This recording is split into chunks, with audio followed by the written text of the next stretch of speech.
those replacement ideas out into the light of day. Let's put them out for debate and discussion and then votes. I'm up to the task. I wonder if they are. Mr. President, I yield the floor. Mr. President. Senator from Georgia is recognized. Mr. President, I rise today to urge my colleagues to repeal this highly unpopular health care law. Here's what repealing this health care bill will mean to Georgians. First of all, the federal government will not be required to spend $8,470 on health care for every single Georgian every year. 176,000 Georgia seniors who are today enrolled in Medicare Advantage will not have their benefits reduced, and the $500 billion in Medicare cuts will not be used to pay for new programs under this law. Around 2.1 million Georgia households making less than $200,000 will not have to pay higher taxes to fund this monstrous bill. 70% of small employer purchases will not face higher premiums. Small businesses employing 50 or more people and 8,000 Georgia construction companies with 5 or more employees will not have to pay higher health care costs or be subjected to new penalties due to government mandates. Under this law, hundreds of thousands of additional low-income Georgians will become eligible for Medicaid in 2014. That's going to result in an estimated $1 billion in new expenses for my state to fund that program. Now, how are we going to fund that $1 billion? Here we are. We're a state that has to have a balanced budget every year. And we are struggling right now, making the governor and the legislature are making really tough and hard decisions, cutting expenses to balance the budget this year. And under this bill, they're going to have to come up with another $1 billion. Are they going to have to raise taxes? Are they going to raise tuition costs at our universities? Where are they going to get it?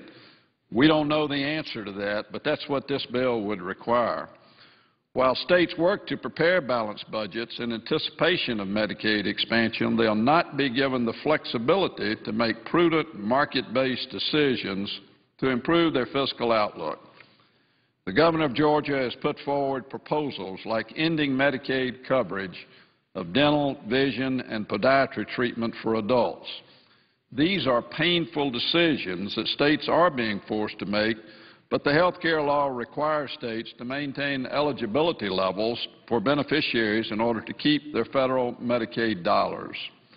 Reimbursement from Medicaid is already so low that a majority of doctors will not see Medicaid patients. States are left with little options other than further reducing payments to providers or raising co-payments for beneficiaries. The federal government should not be hindering states' flexibility in dealing with their individual budget issues. This is not an area where the federal government should be impeding on the sovereignty of our states. America's deficit is the single biggest issue facing our country today. Repealing the health care bill means that our deficit will not increase by an estimated $2.6 trillion when this bill is fully implemented over a 10-year period, and it would also prevent that same $500 billion cuts coming from Medicare to pay for entitlements that would do nothing but exacerbate our budgetary woes. My constituents in Georgia and citizens all across this country have made it clear that they want Congress to repeal this legislation and work to lower health care costs and ensure Americans through common sense solutions that aren't negotiated behind closed doors. We need a law that replaces this law and that actually reduces health care costs and enacts insurance reforms immediately. Americans should be allowed to buy insurance policies across state lines, allow small businesses to pool resources and offer more affordable insurance to workers, and also we need to limit baseless lawsuits against doctors and expand health savings accounts. Furthermore, in light of recent judicial decisions in Virginia and Florida, it appears that the law may not be upheld in the courts. I applaud the decisions reached by Judge Hudson and Judge Vinson that Congress does not have the authority to force Americans to either purchase health insurance or pay a penalty for not doing so. That provision of law, obviously, is ultimately going to be decided by the United States Supreme Court. I plan to vote on repealing this law and working with my colleagues on both sides of the aisle to start the process over and to make sure that next time we do it in the open and not behind closed doors, and that we get it right. With that, Mr. President, I would yield the floor and suggest the absence of a quorum. The clerk will call the roll. Mr. Akaka.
The underlying legislation on the Senate floor is the reauthorization of Federal Aviation Administration programs, but much of the debate today has been about health care. In particular, several amendments on the repeal of the health care law or portions of that law. In fact, you're going to see a series of votes between, we expect, 5 and 6 p.m. on those amendments. We will have that live for you, of course, here on C-SPAN 2.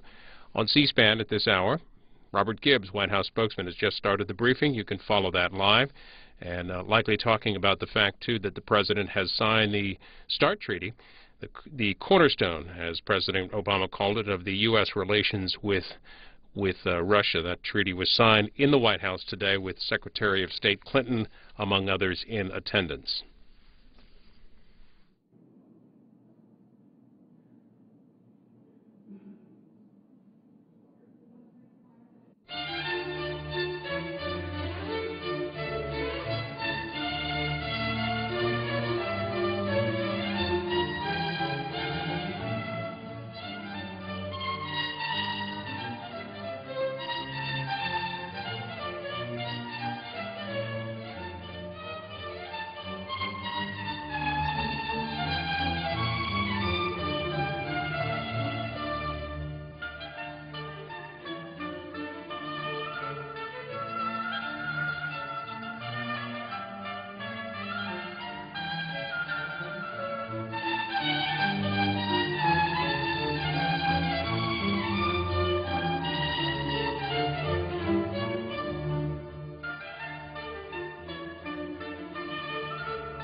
President.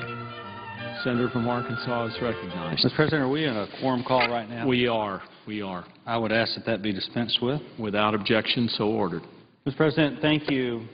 And I want to thank my colleague from Oklahoma because I know he's been gracious to allow me to speak in front of him because my speech today hopefully will be fairly short. But I do want to raise something that I think is of critical importance to the country. And we know that we need to focus on cutting our spending. We know that we need to focus on the tax reform effort.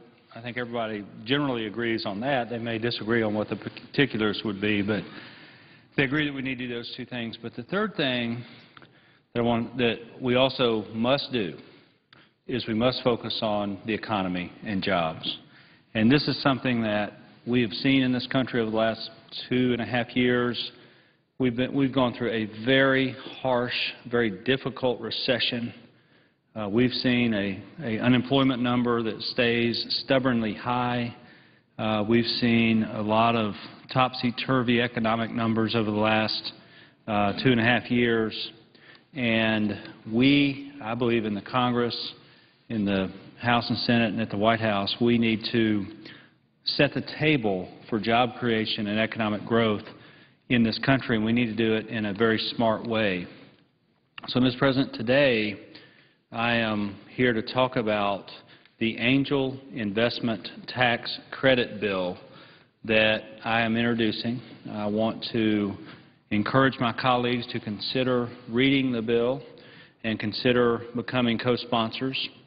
I would love to be working on this over the next few weeks and try to get a broad base of support on this and try to get as much emphasis on this effort right now. I think it's one of many pieces of job-creating legislation that I'm interested in this Congress, but I'd love to get as many colleagues as possible interested now to look at this to see if this is something that we could pass sooner rather than later around here. The Angel Investment Tax Credit is modeled after the new market tax credit, and it would provide a 25% federal income tax credit for investing in qualified early-stage small businesses. The focus will be on advanced manufacturing, aerospace, biotechnology, clean energy, and transportation. The bill would provide that up to $2 million per year in tax credit-eligible cash equity investments could be made, a total of $10 million per small company could be made. And the goal would be that for every dollar we put in, there would be $4 of private sector stimulus. This really is the private sector getting back on its feet with a little bit of grease provided by the government to get things going in the right direction through the tax code. The bill that I've written would authorize $500 million per year for 5 years for these tax credits. And like I said, the funding would, or this proposal is expected to stimulate $2 billion per year in new capital formation. Let me give you one quick example on how this can work.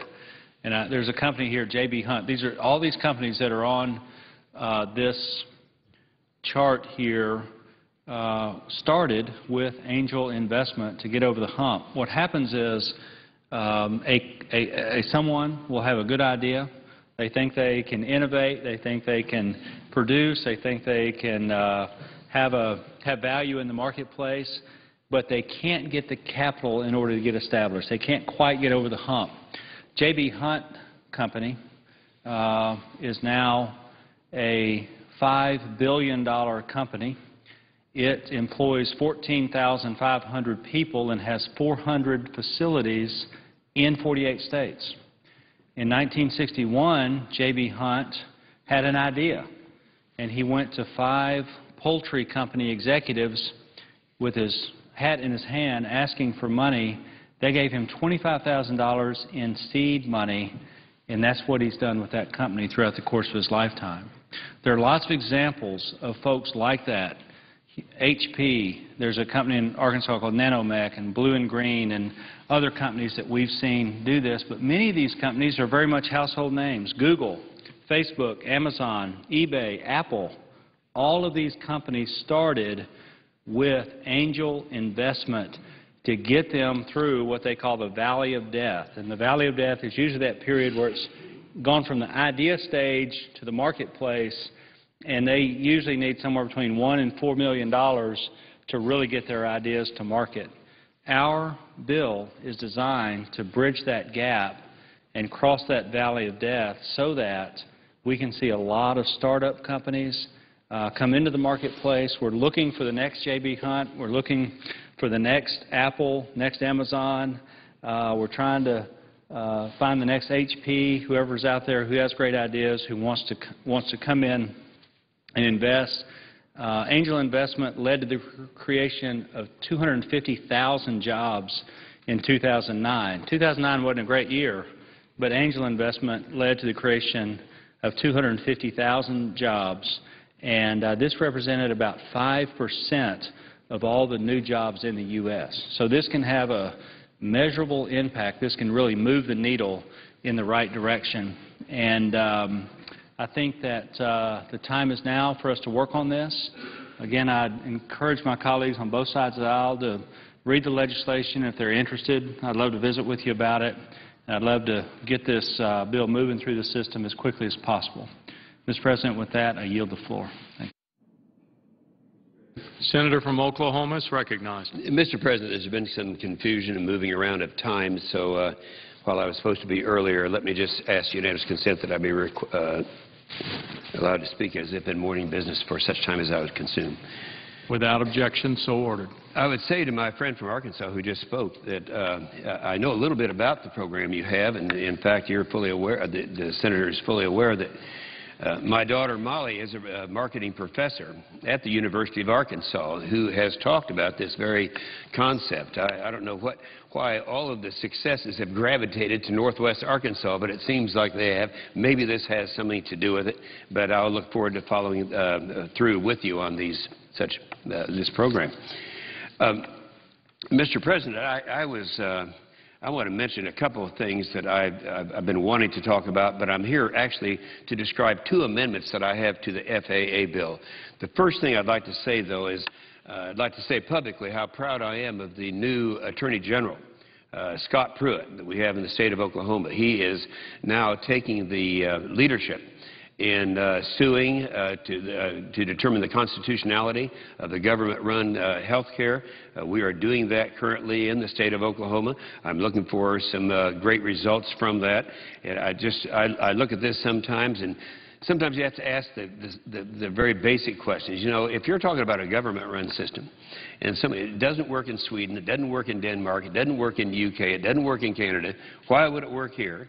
When we have all these members of Parliament coming over and saying, why are you insisting on moving to something that has been a dismal failure, at the same time that we are moving toward a much more successful health delivery system, the model for the whole world. That's what we have here in the United States. And I would have to say also, Mr. President, that when I look at and listen to people talking about the debt and the deficit and the problems that we have, I just think it's ludicrous that we can go back and try to act like Bush had these great deficits, when if you'll take the deficits during the 8 Bush years, add them all up and divide by 8, it came out to $247 billion each year. And now we have a president who has, in just 2 years, accumulated almost $3 trillion, 6 times the deficit that were there under the Bush administration. And I think that when people keep saying something over and over again that isn't true, they assume people will eventually believe it. In this case, I believe the American people are so concerned about the spending, the unprecedented spending, the unsustainable spending of this administration, this president, and his majority in both houses, that they are up on this issue. Now, before I get to my 2 amendments, I want to mention one other thing that I was going to have as an amendment to the FAA bill. And unfortunately, there wasn't time to put it together, and so I will be doing this sometime this summer, but I want to serve notice. I have the distinction, I guess you'd say, since the retirement of Senator John Glenn. I am now, I believe, the last remaining active commercial pilot in the United States Senate. So when I look at the FAA bill, I have a lot of interest in it. I had an incident, though, that occurred to me back in October. It was October 20th of this past year, when I was flying my twin-engine airplane into a field in South Texas. It was called Cameron County Airport, a non-controlled field. And I experienced something that is going to make me go back and revisit to see if perhaps what happened to me, if it happens to someone else, that people in the FAA would be just as generous as they were with me. I have to say, before I tell you what happened, that the FAA could not have been better, they could not have been more cooperative. I sat down and I talked to them about the incident, but I'm going to tell you what happened. I was flying some passengers in one of my planes, a twin-engine airplane, into Cameron County Airport. This happened to be a nice day. It was a VFR, very visual flight rules, what that means. So I didn't have to have control with the controllers on the way down. However, as a precautionary measure, what I always do, I talk to them anyway. So when you go down straight south from Tulsa, Oklahoma, to Cameron County Airport, you fly right over Corpus Christi. Corpus Christi is about 120 miles north of Cameron County Airport. So because they have a lot of training down there, they have the Navy guys with the training that takes place, that it's always safer when you're flying around down there with a lot of kids who may only have maybe 30 or 40 hours, and to get on a control so they're watching you. And when you get on a control, they are, in this case it's an approach control, they give you a squawk so that you know. They know who you are, where you are, how fast you're going, how you relate to other traffic in the area. So I got on Corpus Christi approach, and I said, this Twin Cessna 115 Echo Alpha. I'll be coming south of our VFR, descending through 15,500 to go to the Cameron County Airport. Halfway down, they handed me off. This is the terminology that is used, to the FAA controller down there in the valley. This is way down south. A lot of the people back east here don't understand that Texas, when you get down the southern tip, that's further south than Miami, Florida is. So it's way, way down there. And so we went down to the and they handed me off to what they call Valley Approach. Valley Approach took me all the way down to Cameron County Airport, turned me loose, and I'm trying to get the recording so I know exactly when it was, to land at Cameron County Airport. This is the FAA. Now, the problem is when I went ahead and landed, by the time I got everything in the landing configuration, it was too late to go around. We're going below the blue line, as the saying is, and so I had to land while there were workers on the runway. Now, the way I say to my friend that from Iowa that they normally preclude something from happening, as he well knows, is that they have you on their radar. They know that you're there, but they publish NOTAMs, N-O-T-A-M-S. That's Notice to Airmen. Before you fly into any place, you check the NOTAMs to see if there's construction on the runway, if there's any kind of problem. And, of course, we checked, and there were no NOTAMs that day for Cameron County Airport. But there were people working on the runway. The other problem, so I want to have legislation. I will include in the legislation a requirement that NOTAMs are published where they can be found by the pilot. In this case, the NOTAM that came out that there is someone working on the airport didn't come out to November 2nd, and this was October 20th. So I had no control over it. And I'm not blaming anyone. I'm saying that they need to be in a conspicuous place where that can happen. The second problem that I see there that affects general aviation is that we have everything we do when we talk to a controller is recorded, and that the public should have access to those recordings. I know that it's a difficult thing. I have requested this now since way back in October, have not received it yet, so I'm going to try to set up a system where that is available to everyone. And then lastly, because even though no action was really taken, I didn't violate anything and everything turned out fine. I did study procedures and all of that. But the bottom line is, all during that process, someone, a bureaucrat, could have taken away my license. Here, I've got more hours than most American Airlines pilots. I fly an average of probably 4 hours a week still to this day.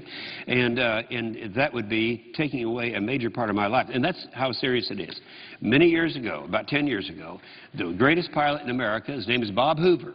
Bob Hoover was a tremendous pilot. He's up in years, actually considerably older than I am.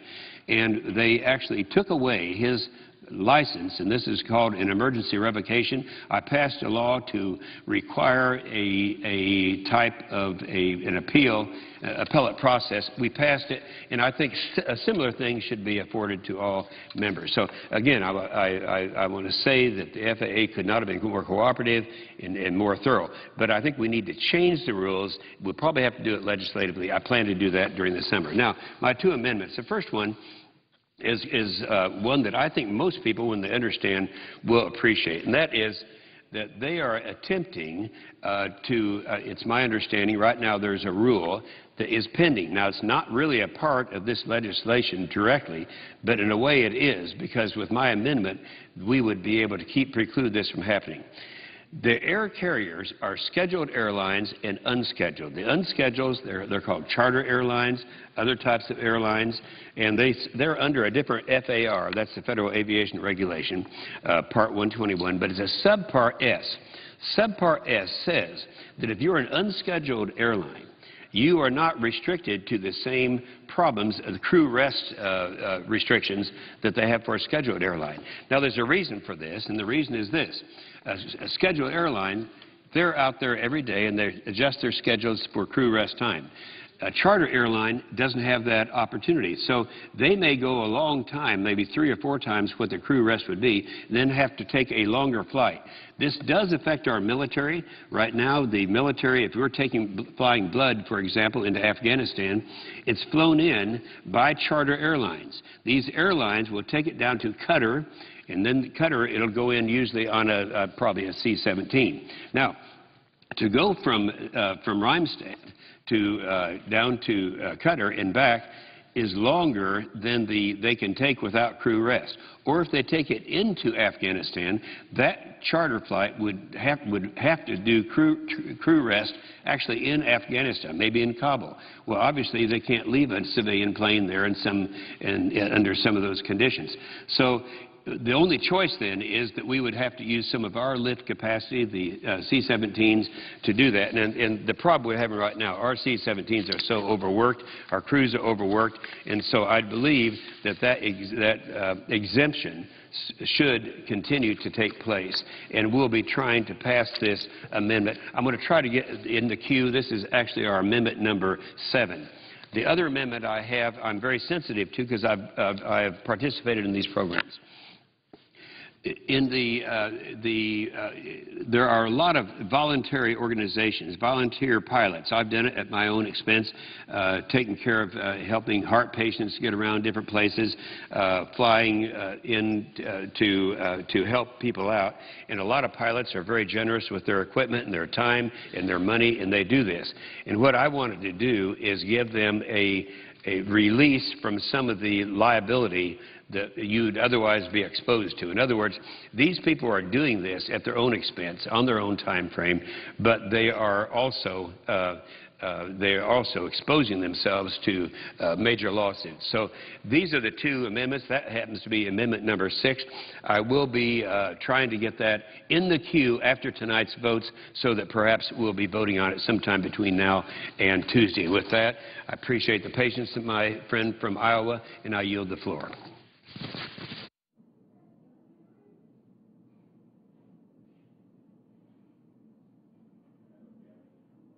The clerk will call the roll.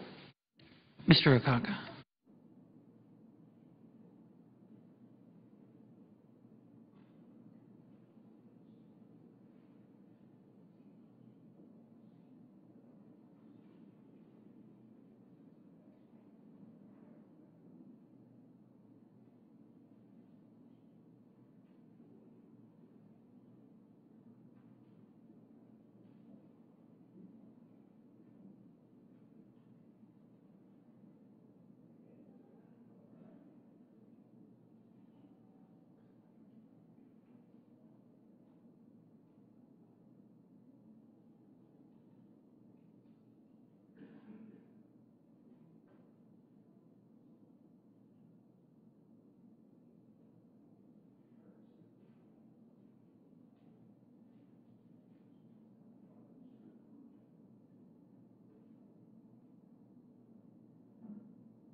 Mr. President, Senator from Iowa is recognized. I ask that further proceedings on the quorum call be dispensed with. Without objection.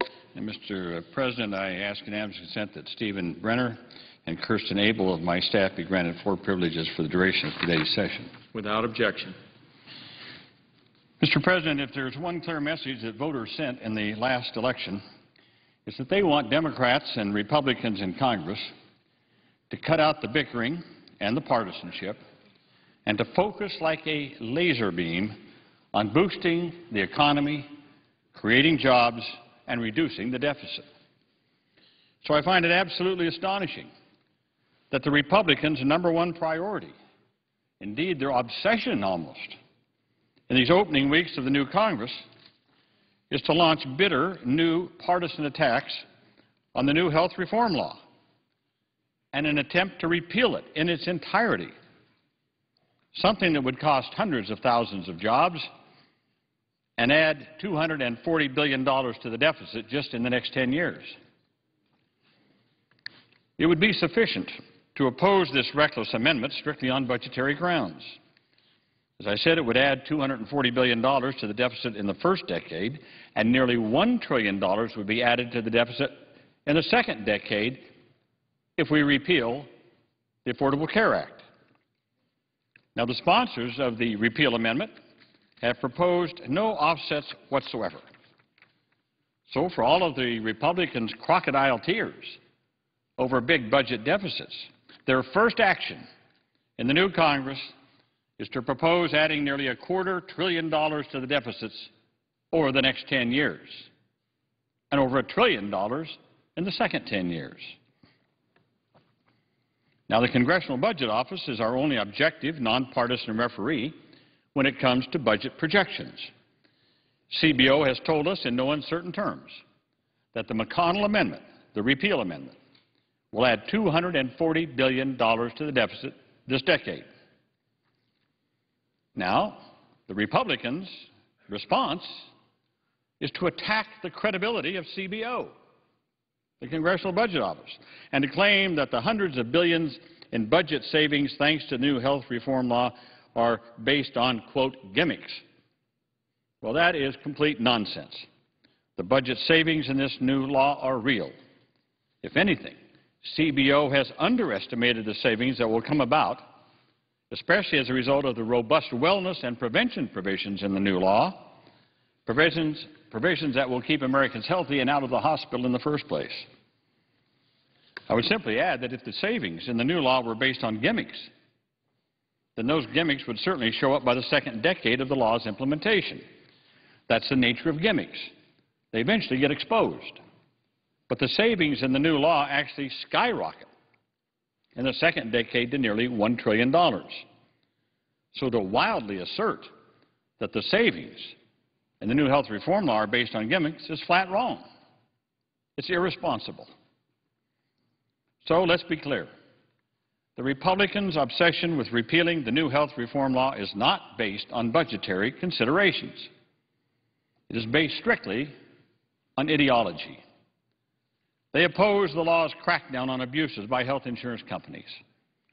And they oppose any serious effort by the federal government to secure health insurance coverage for tens of millions of Americans who currently have none. We all remember William Buckley's conservative motto, sort of the father of the, I would say, the modern American conservative movement. William Buckley said once that the role of conservatives is to, quote, stand athwart history, yelling, stop.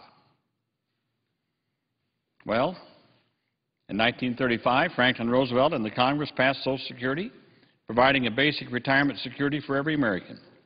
Republicans fought it bitterly. And 75 years later, they're still trying to undo it and privatize it. In 1965, President Johnson and the Congress passed Medicare, ensuring seniors access to decent health care. Republicans fought it bitterly. And 45 years later, they're still trying to undo it and privatize it. Well, to quote another famous Republican president, here they go again. By the way, notice that the Republicans are no longer even pretending to offer a realistic, comprehensive alternative. They used to talk about repeal and replace. Now they're just talking about repeal. As always, the Republican approach to health reform can be summed up in 5 words. Pray you don't get sick. So make no mistake, the fight to provide access to quality, affordable health care for all Americans has only just begun, it looks like. The same ideologues who came up with the big lies about death panels and pulling the plug on grandma are rolling out their latest campaign of misinformation.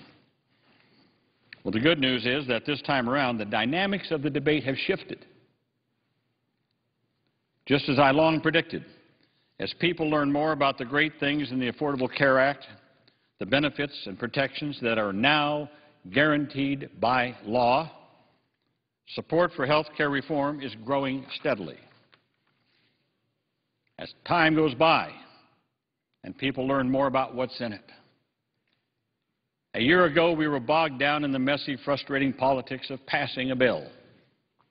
This time around, the law is the law, and what's at stake is crystal clear. Are we going to put the health insurance companies back in the driver's seat? Once again, free to discriminate based on pre-existing conditions? Free to cancel your policy if you get sick? Free to cut off payments? Are we going to revoke access to health insurance for more than 30 million Americans? Are we going to add hundreds of billions of dollars to the deficit by wiping out all of the savings of the Affordable Care Act? Are we going to impose higher taxes on up to 4 million small businesses that are eligible for health care tax credits thanks to this new health reform law? Mr. President, I also want to rebut the extreme ideological attacks on the individual mandate in the new law. Republicans claim that this is somehow an assault on freedom. Well, Let's look at it another way. It's certainly an assault on individual Americans' freedoms when someone goes without insurance and they show up in the emergency room and they stick other Americans with their emergency room bill. How about that freedom? Shouldn't I be free? Shouldn't you be free from having to pay for someone because they didn't have insurance and they show up in the emergency room, which is the most expensive form of health care, and now we got to pay the bill? What about that freedom? The individual mandate is just common sense.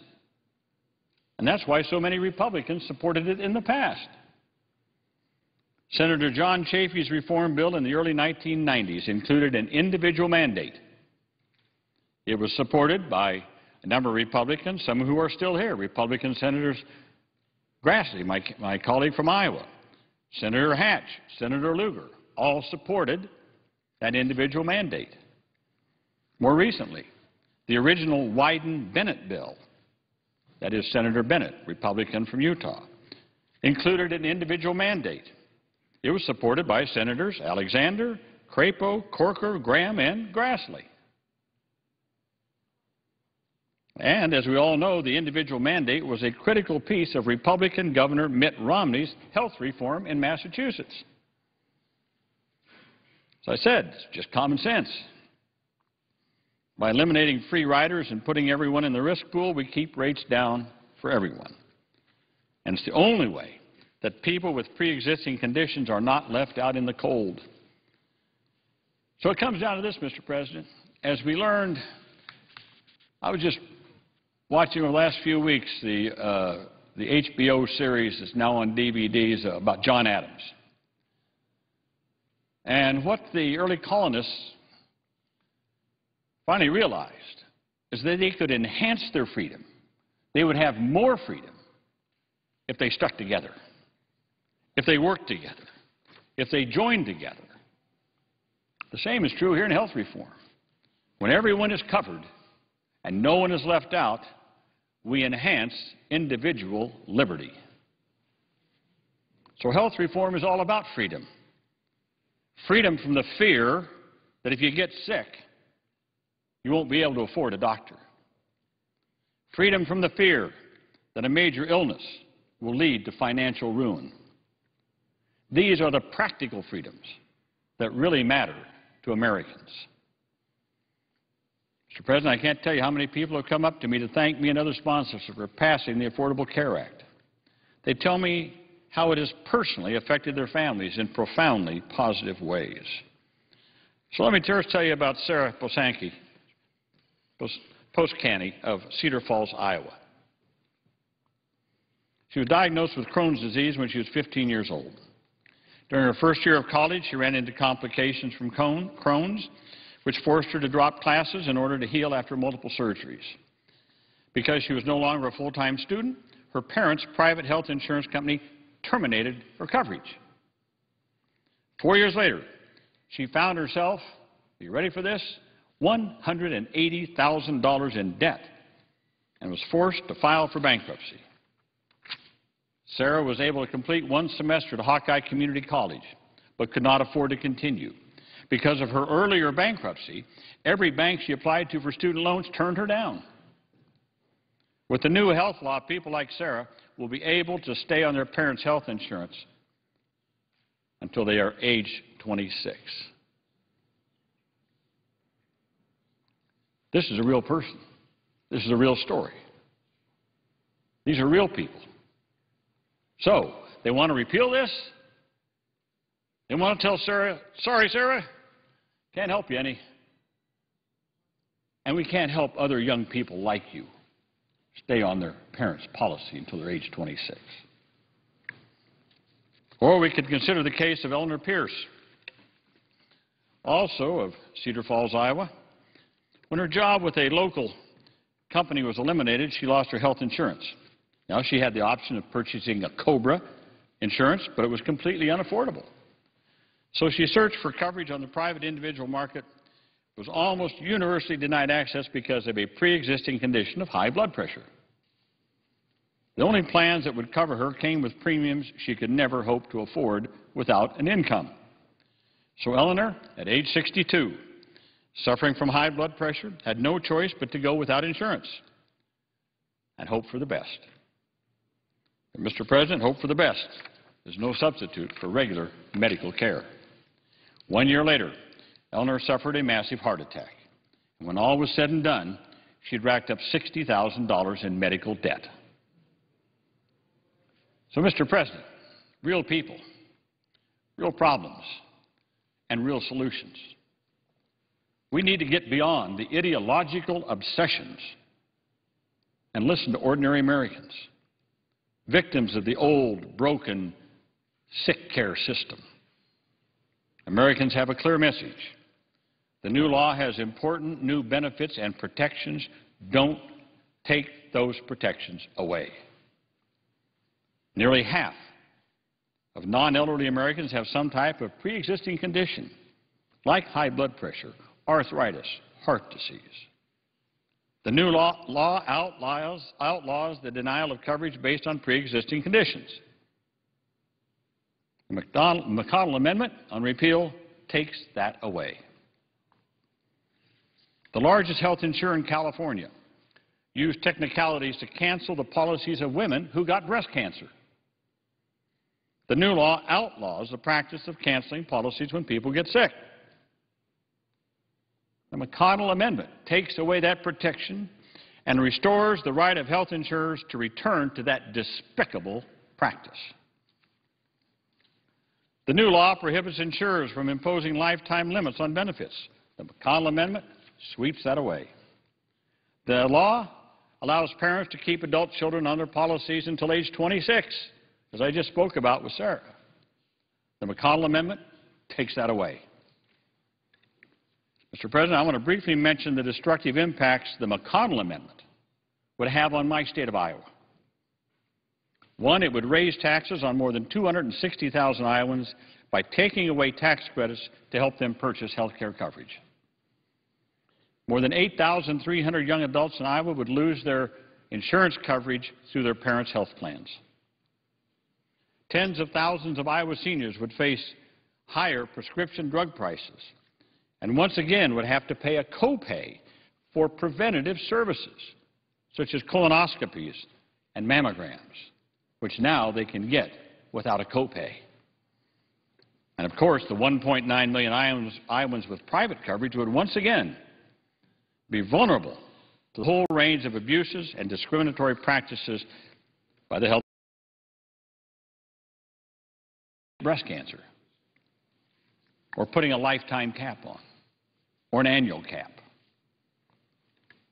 In addition, Mr. President, I want to mention that the new health reform law dramatically remedies the discrimination against Iowa, my state, and a number of other states in terms of Medicare reimbursement. A little background. Under a very complicated Medicare formula, doctors in Iowa and a number of states were paid less for their services than their colleagues elsewhere for the same service. Under the formula, for example, Iowa physicians are reimbursed less than doctors in Louisiana for the same procedure. As part of the new health reform bill, I joined with Congressman Bruce Braley, Congressman Leonard Boswell, Congressman Dave Loebsack on the House side to negotiate a compromise that provides an immediate $800 million to address geographic disparities for both doctors and hospitals, as well as written guarantees from Health and Human Services Secretary Sebelius for further action to reform Medicare reimbursement rates. This great achievement is wiped out if the McConnell Amendment passes. In addition, thanks to the new law, mid-sized hospitals in Iowa, we call them the so-called tweeners. They're not big enough to have economies of scale. They're not small enough to be put into the small hospital category. They're sort of in between. But they are important providers of health care to so many communities in Iowa and other states around the nation. Well, thanks to the new law, we'll see greater Medicare reimbursement to these mid-sized hospitals in Iowa and other states. The two-year fix will cover fiscal years 2011 and 2012. It will aid these low-volume hospitals, some of which have struggled to keep their doors open. The fix was included in the new health reform law, the Affordable Care Act. At the heart of the reform mission was an effort to decrease the number of uninsured and increase access to affordable care. The law does just that and will ensure every Iowan access to quality health care, which these mid-sized community hospitals provide. Again, that goes away.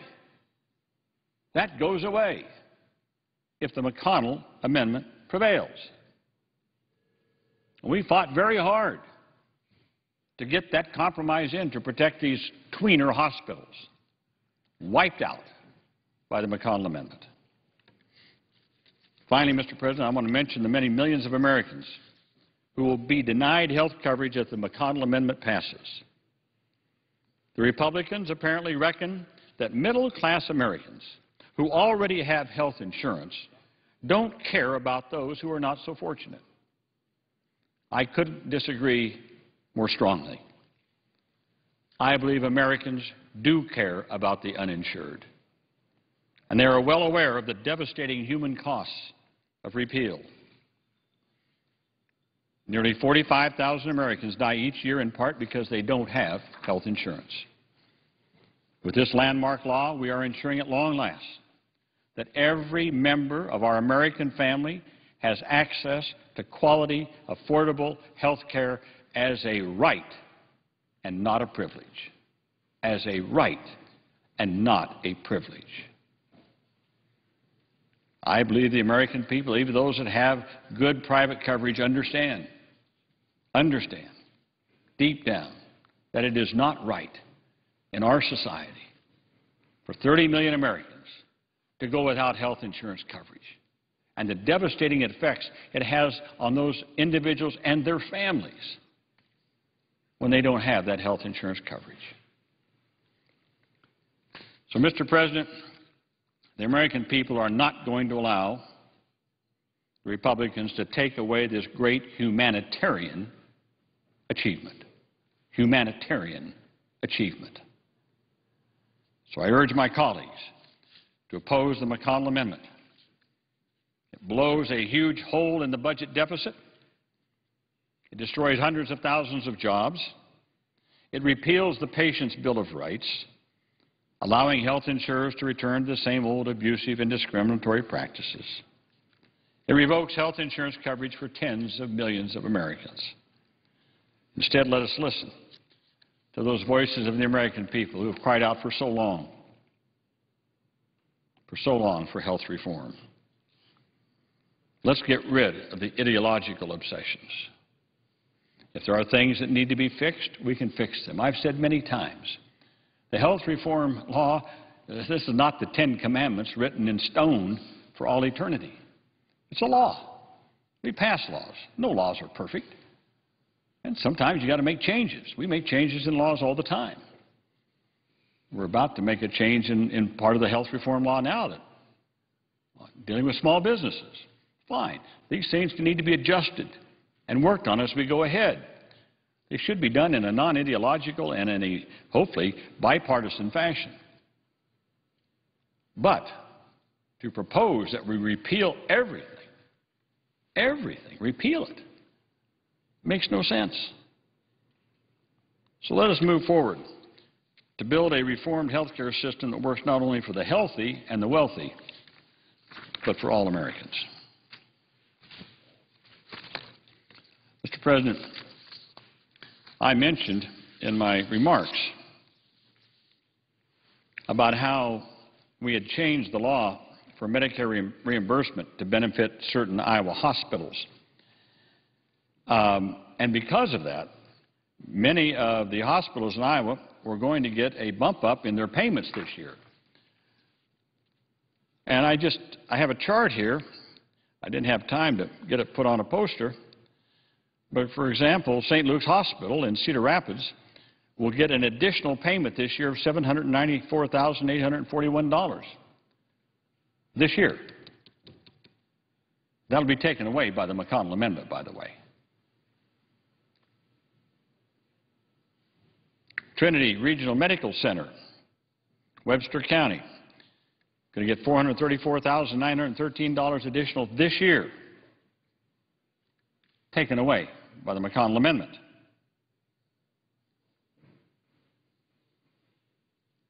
Mercy Medical Center will get $584,883 in Iowa City, taken away by the McConnell Amendment. We worked hard to get these payments to help these hospitals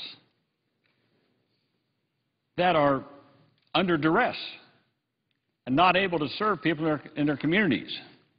We were able to get this additional money to help them survive.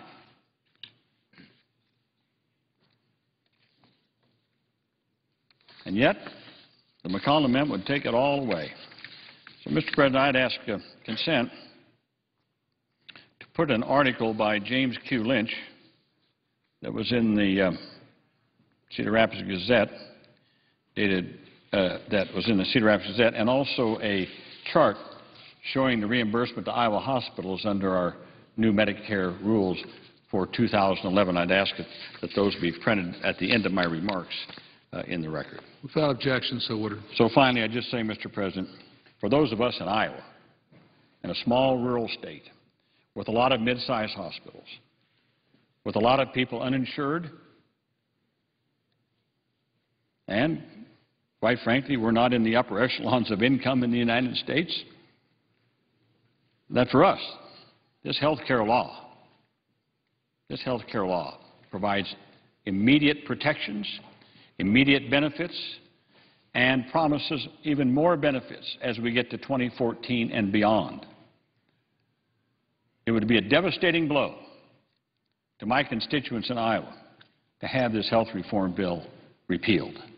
And that's why I so strenuously urge all my colleagues to oppose the McConnell Amendment. Mr. President, I yield the floor.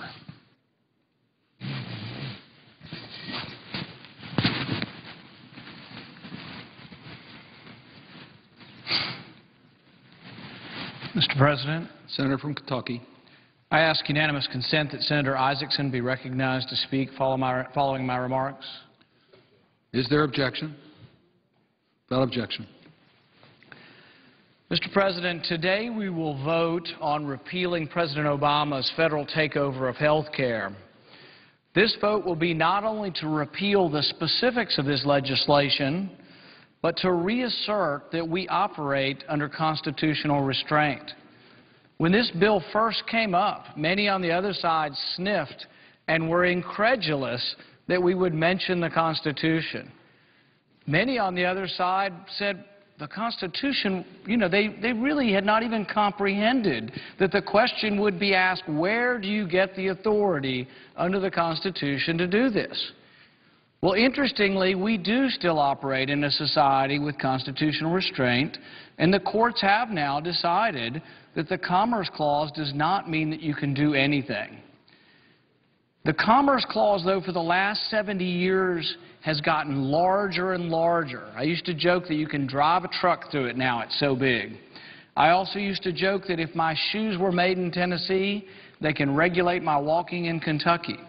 The Commerce Clause, the expansive definition and understanding of it, has been supplying no restraint to this body.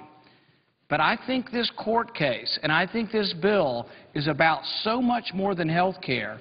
It's about whether or not we live and operate with constitutional restraint of government.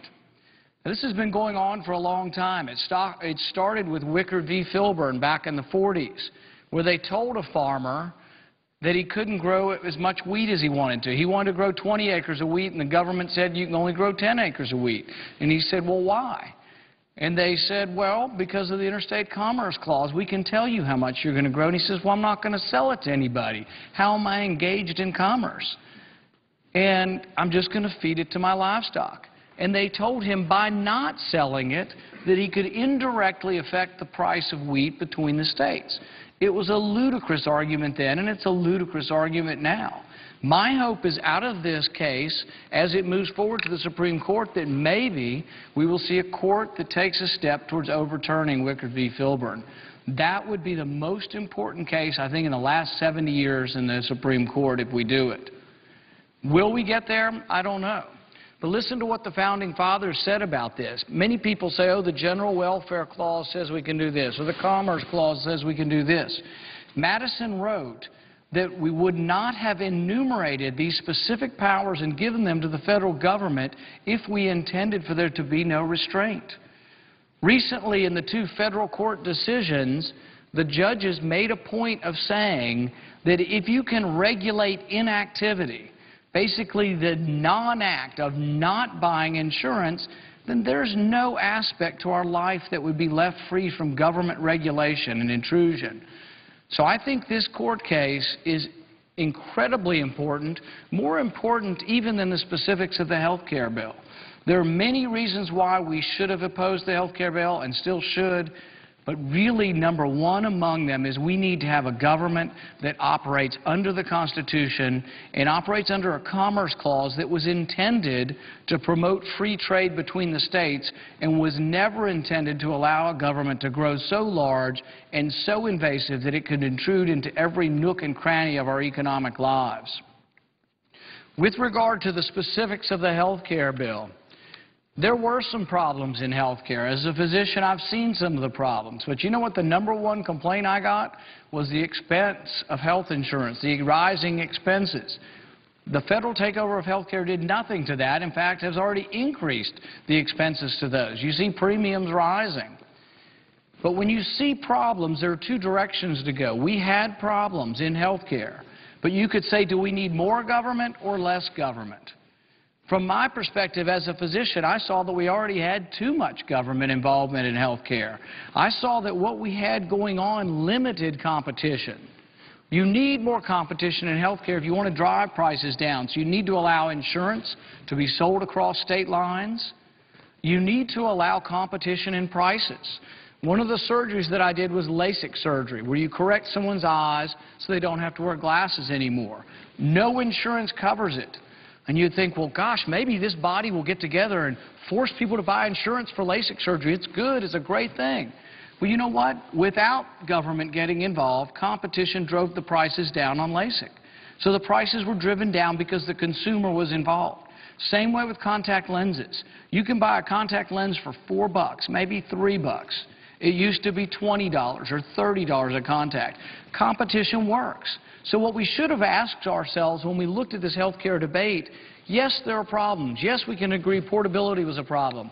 Yes, we can agree pre-existing conditions were a problem. But we should have said, do these problems exist because there's too much capitalism or too little capitalism? I would argue there's very little capitalism at all. I do cataract surgery also. Do you know what? I charge the exact same price as every other doctor in my town, every other doctor in the state, and every other doctor in the country, because the prices are set in Washington by a central committee. That is not capitalism, and that's why health care is broken. We need to get back to the fundamentals, and we need to say, why does capitalism work in 99/10 of the economy and doesn't work in health care? Well, maybe it's because we're not allowing capitalism to operate under health care. Today's vote is very important on repeal. There is great symbolism to this because we have to say, yes, we operate as a body under the restraint of the Constitution, but there's also a message here about economic system. The American economic system is capitalism. We should be proud of it. We should try to inject capitalism into more enterprises and not less capitalism. We should not have such great faith in government that government has all the answers, because government is notoriously inept and inefficient at most of the things they do.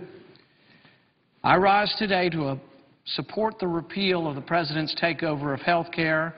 I hope the Democrats will reconsider. I understand some of them are reconsidering. And I yield back the remainder of my time.